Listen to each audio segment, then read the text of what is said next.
Yes, good afternoon. Today we shall begin with the applications of valence bond theory with respect to certain coordination complexes having coordination number 4 or coordination number 6.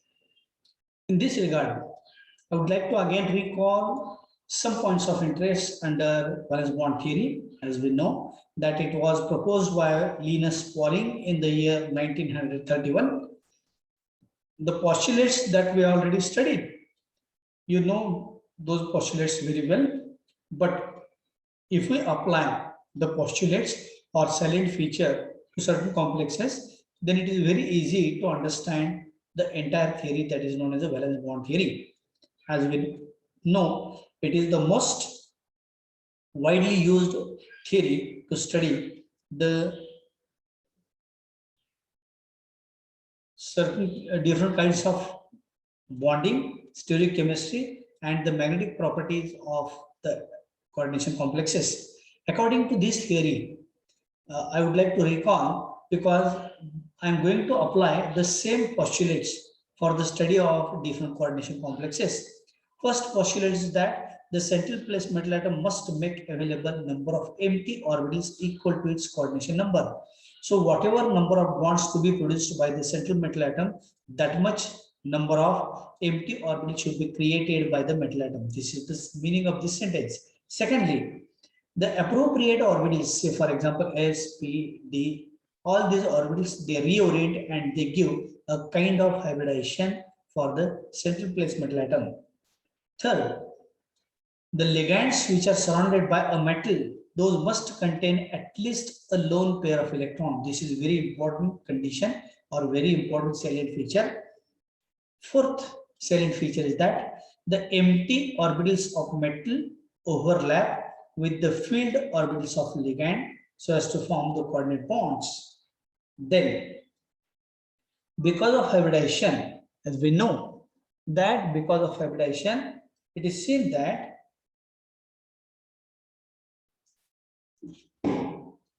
these complexes, they possess specific type of geometry when they undergo such type of hybridization. For example, if it is a sp3 hybridization, a tetrahedral arrangement can be seen. If it is a dsp2 hybridization, it is a square planar hybridization, square planar geometry. And if it is sp3d2 hybridization, naturally it is a octahedral geometry, as we know. Then, if a complex does form, if it contains unpaired electrons, under such circumstances, the complex is treated as a paramagnetic. On the other hand, if the complex contains paired electrons, double occupancy of electrons, under such circumstances, the complex is termed as a diamagnetic complex. Let us study how we can apply all these salient features to study the different coordination complexes.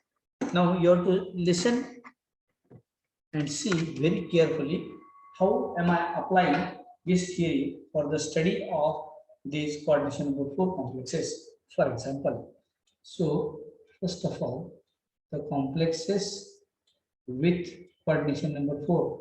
I am sure that if you today listen very carefully, it is very easy to understand.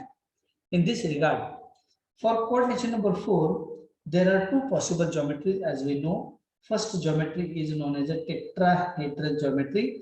Another geometry is known as a square planar geometry. Tetrahedral geometry arises because of sp3 hybridization, while square planar geometry arises due to dsp2 hybridization. In both the cases, the word tetra or having coordination number 4, that means here the number of hybrid orbitals must be produced must be equal to the coordination number, that is 4 orbitals must be produced. So let us study the first complex of nickel, that is NiCl4 2-. Now, according to our scheme of IUPAC nomenclature, we can label this complex as a 4 chlorine atoms are there. So we use the word tetra, and chlorine negative ligands become chlorine becomes chloro. So it is a tetrachloro. And when the coordination sphere contains negative ions, the name of the metal ions ends with ATE. So tetrachloro nickel becomes nickelate. 2 ion because the primary valency is not satisfied. So this is tetrachloronickelate 2 ion.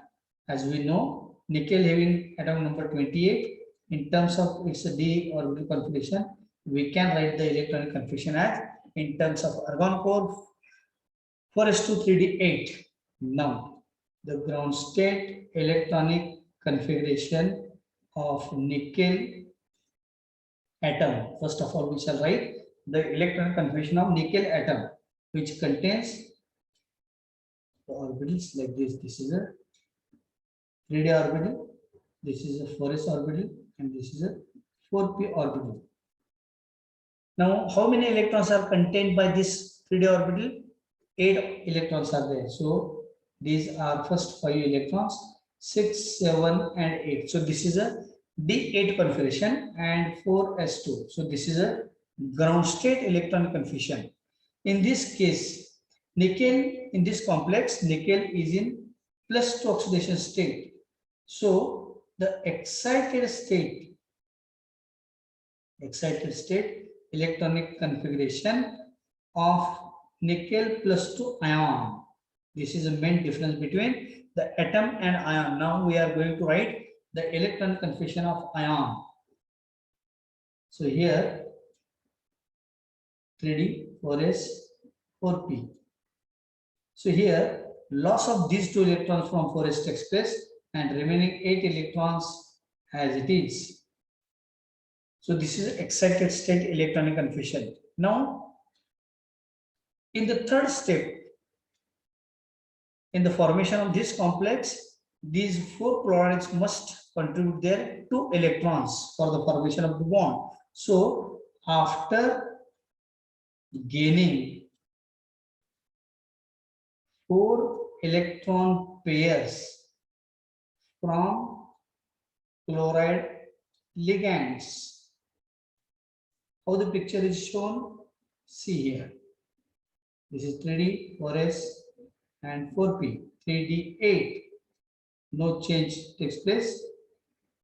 And now the 4 electron pairs, they occupy one 4s, one 4px, one 4py, and one 4pz. Hence, it undergoes sp3 hybridization. And as we know, whenever there is a sp3 hybridization, the perfect geometry should be tetrahedral. That means this nickel is at the center and the 4 chloride ions at the 4 apices of a regular tetrahedron like this. So this is known as a tetrahedral geometry for this tetrachloronickelate ion. Now, how can we apply the valence bond theory? What is the first postulate? First postulate that central place metal atom, here nickel is a central place metal atom. This central place metal atom must make available number of empty orbitals equal to its coordination number. So here, as the coordination number for nickel is a 4, that means nickel coordinates with the 4 chloride. So it has to make available 4 empty orbitals. This is first, second, third, and fourth. This is first salient feature. Second salient feature is that, as we know, what is second salient feature? That the appropriate orbitals of sp, those undergo a hybridization. So here 1 4s and 3 4p orbitals undergo sp3 hybridization. So this is first postulate, this is second postulate. Third, each ligand must contain a lone pair of electron. So every chlorine has contained a lone pair of electron. What is the, this is third. What is the fourth? That the empty orbitals of metal, these are the empty orbitals of metal, overlap with the filled orbitals of ligand. So when they overlap, these are the electron pairs from chlorine. So this is fourth postulate. Then fifth postulate, due to hybrid orbitals, they contain definite orientation in space so as to give a specific geometry. So geometry is a tetrahedral geometry. Now, which is a, this is fifth postulate, which is sixth postulate? If the complex contains unpaired electrons, then it is a paramagnetic, and if it contains double occupancy of electrons, it is a diamagnetic. So here these are the 2 unpaired electrons, hence it is a paramagnetic. So how can we define this complex? Here nickel undergoes sp3 hybridization, which has made 4 empty hybrid orbitals, and it is having a tetrahedral geometry. Another parameter is that it is paramagnetic. So all these points are true for this complex. Now let us study the second complex based on the same guidelines. Now the second complex is Ni. We are taking the same metal atom NiCl4 2 minus. Just I have changed the strength of ligand. Here chloroligands are weak ligand fields. So surrounding field that is created by the chlorides, this ligand field is weak. Now I have changed the ligand, that is cyanoligands, which are very strong ligands. So cyanide ligands are strong ligands. Now as usual, nickel having almost the same configuration 4s2 3d8, which I have shown earlier. Then in this case again the oxidation state of nickel is +2, so loss of these 2 electrons takes place. So I shall show directly the excited state electronic configuration of nickel +2 ion. This is a electronic configuration of nickel atom, which is I already shown here 3d8 4s2. So if I show like this 3d 4s and 4p, this is 3d 4s 4p. Now see very carefully the excited state electron configuration of nickel, which I have shown here. Now the job of this central place metal atom should make available number of empty orbitals equal to its coordination number. So when the cyanide ligands they approach the d orbitals of this nickel, then certain changes were taking place. So this electron gets paired up here. So this electron gets paired up here, which makes available one empty d orbital. So dsp2. So first cyanide, second cyanide, third cyanide, and fourth cyanide. So 4 cyanoligands. So this is a formation of NiCN4 2 minus ion after gaining the electrons. These are the electrons from 4 cyanide ligands. So these are the ligand electrons donated by the cyanoligands. Now here, as the coordination number is 4, so it has made available again 4 empty orbitals so as to form the bonds, and it undergoes dsp2 hybridization. So to show the geometry of this complex, nickel is at the center and surrounded by 4 cyanides like this, Cn minus, Cn minus. So here this is a square plane, and hence always there is a geometry that is known as a square planar geometry. Now how can we show the details for this complex?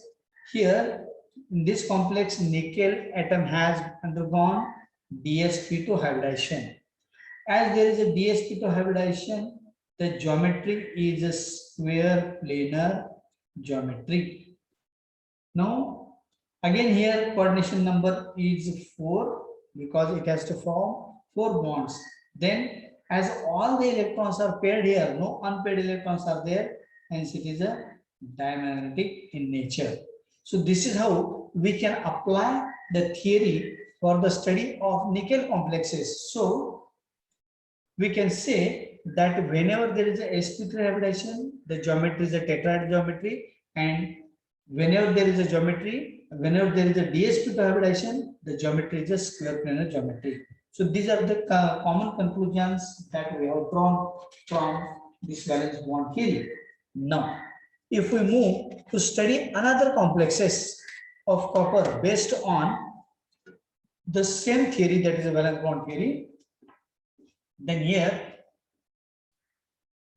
we can see that the third complex of copper, that is CuCl4 2 minus. Now here, what is the name of this complex? As per our IUPAC rules, here the name of this complex, that can be shown when the coordination sphere contains negative ions or when the secondary valence is satisfied by negative ions, the name of the metal ion ends with 8. So it is written as a tetracyano. Negative ions if are there, then the name ends with O. Tetracyano. Nickel becomes nickelate, and this is known as a tetracyanonickelate 2 ion, which I have shown. This is a tetracyanonickelate 2 ion. So, if we study the copper complex based on same ground lines, what is the name of this complex? Again, 4 chlorine atoms are there, hence we can write tetrachloro. Then copper is there and chloride ions are negatively charged ligands, hence copper becomes cuprate. Tetrachloro cuprate 2 ion. Now, copper having atom number 29, its electronic configuration as we have seen, it is a 4s1 3d10. Now, how we can show the ground state electronic configuration? So, ground state electronic configuration of copper can be shown as like this: 3d 4s 4p, 3d 4s 4p. D orbital contains 10 electrons like this. These are the 10 electrons, 4s containing 1 electron. Now, in this case, copper is having plus oxidation state. So, the excited state electronic configuration, this is a copper atom and this is a copper ion, that is a +2 ion. So, due to loss of 2 electrons, one from 4s, that is this electron, and one from the 10 electrons, so it becomes D9. So,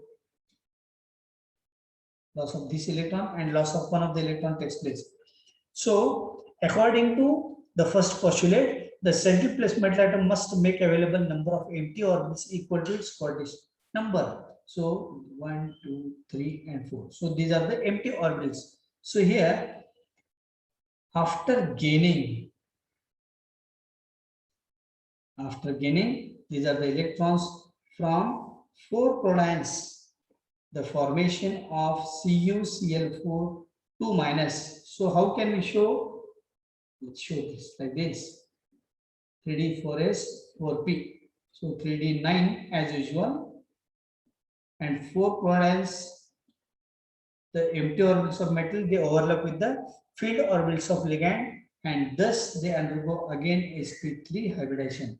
So whenever sp3 hybridization is there, the geometry is a tetrahedral geometry, and one unpaired electron is there, it is a paramagnetic in nature.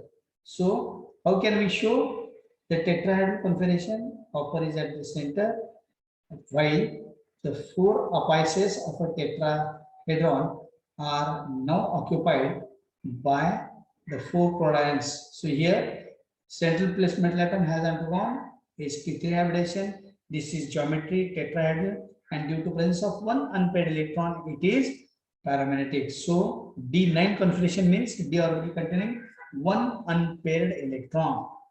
Now, on the basis of this, by keeping same metal atom constant, just if we change the ligand like this, then the name of this we can write is a tetraamine copper 2 ion. It does not become cuprate because ammonia ligands are neutral ligands. So no change in the metal ion, name of the metal ion taking place.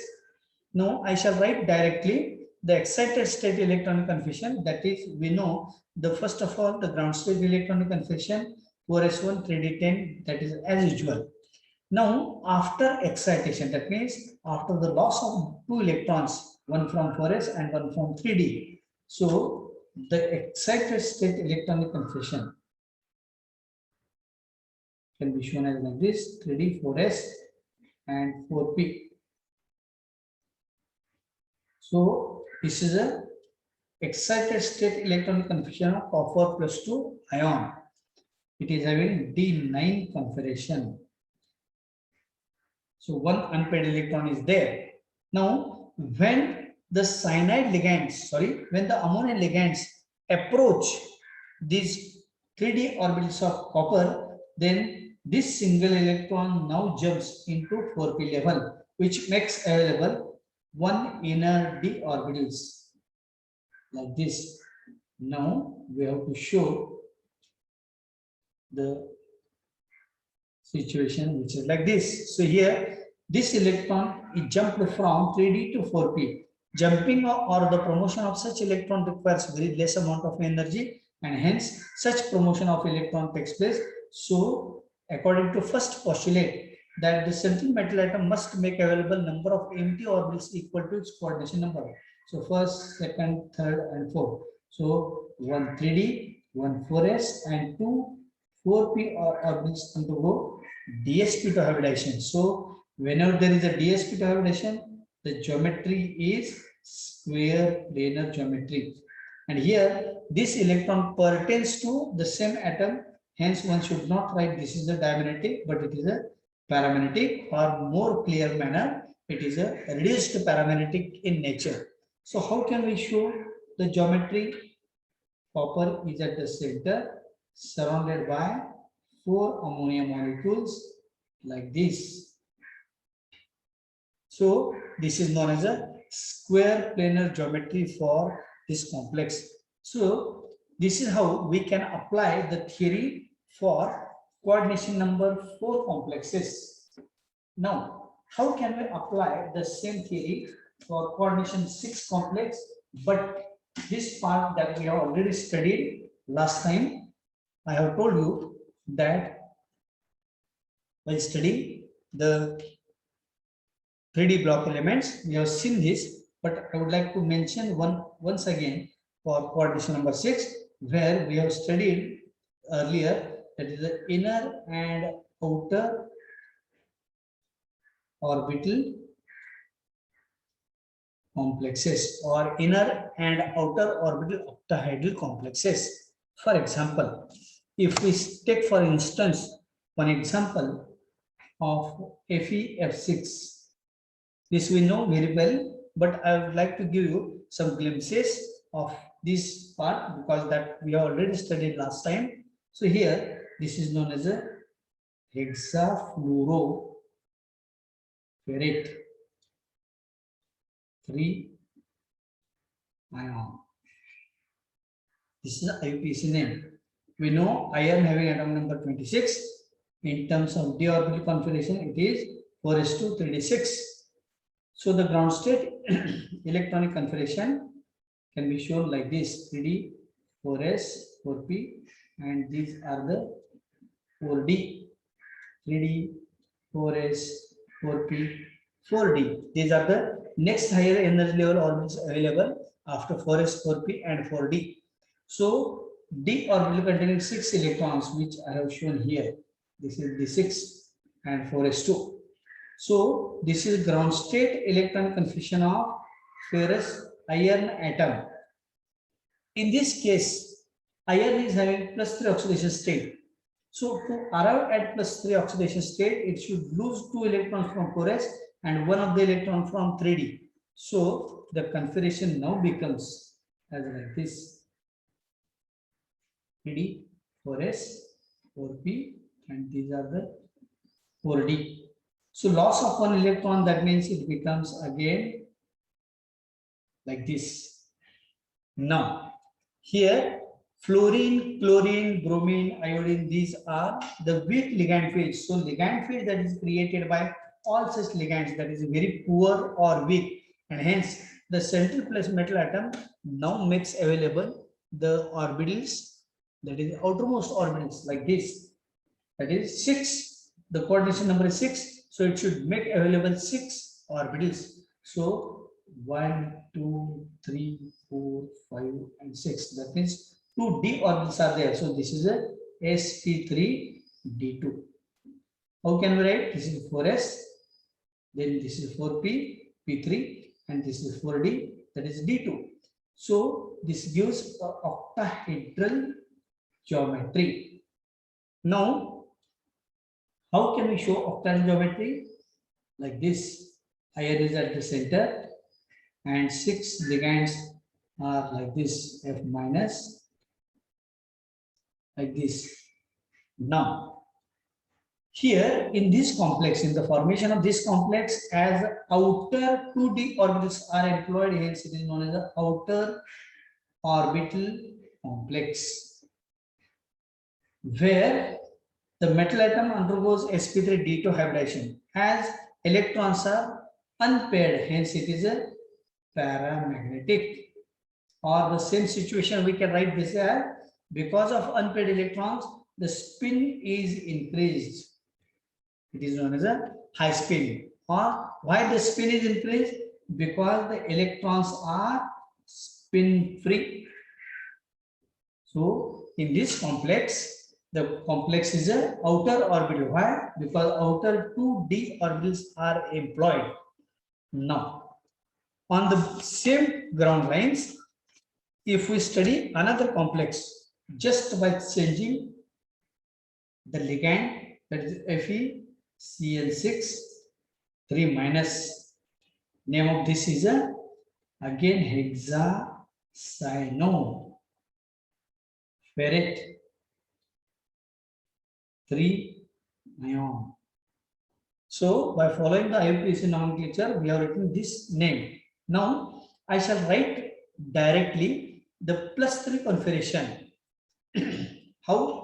That is a loss of 2 electrons from 4s and loss of 1 of the electron from d6 becomes d5.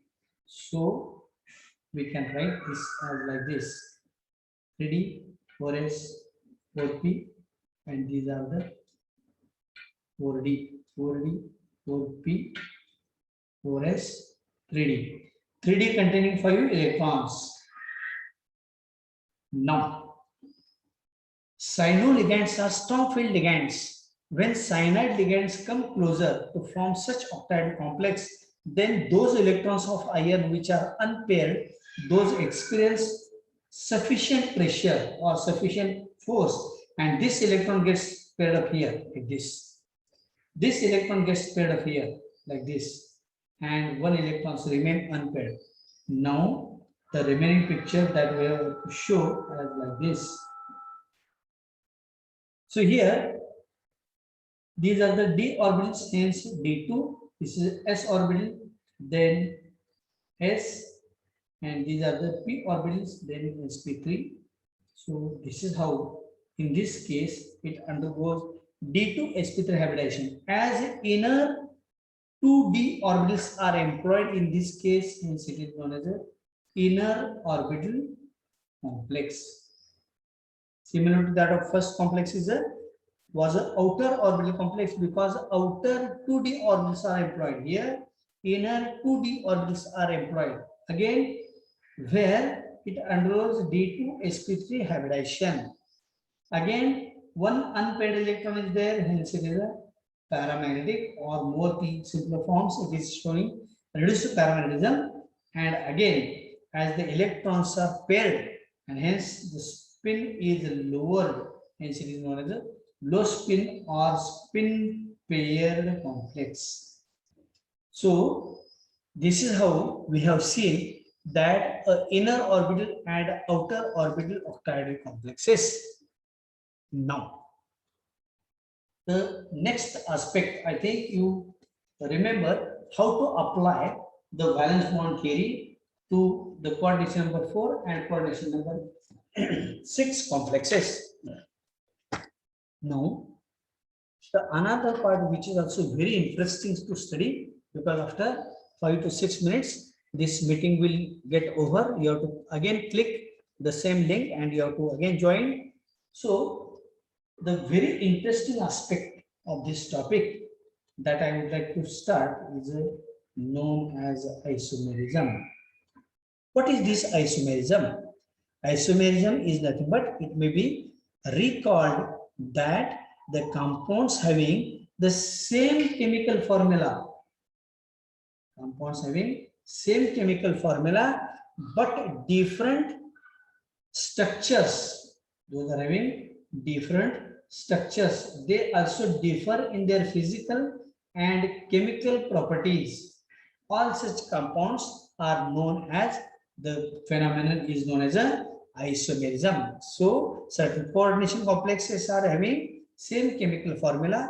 They are having different structural arrangement or spatial arrangement and having different physical as well as the chemical properties are known as, the phenomenon is known as isomerism. Iso means same. Meros means the arrangement or the structures.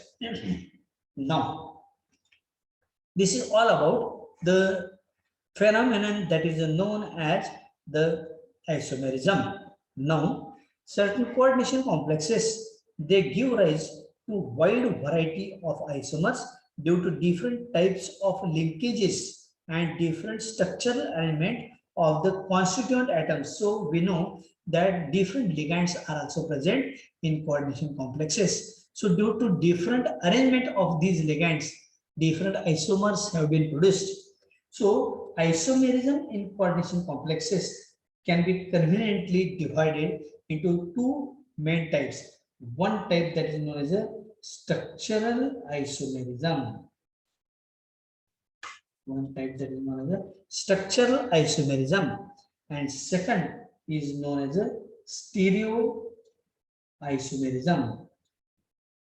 So the isomerism in coordination complexes can conveniently divided into these two types: structural isomerism and stereo isomerism.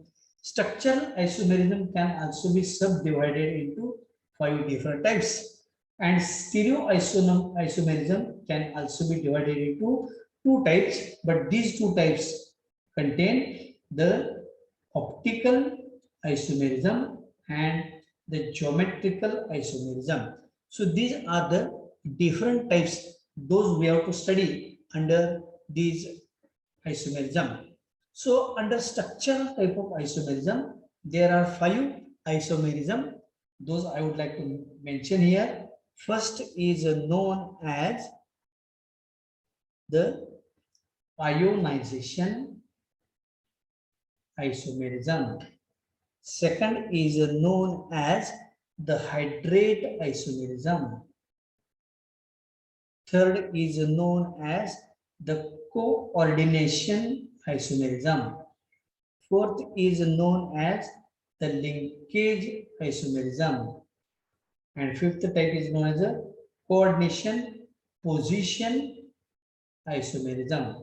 So these are the 5 different types under the structural isomerism. So these are subtypes under structural isomerism. So structural isomerism is having all these 5 different types. We are going to study the simplest possible coordination complexes under each of these categories. So only less than 1 minute has left. So we shall again begin by clicking the same link. So I would like to stop here. So you have to click once again the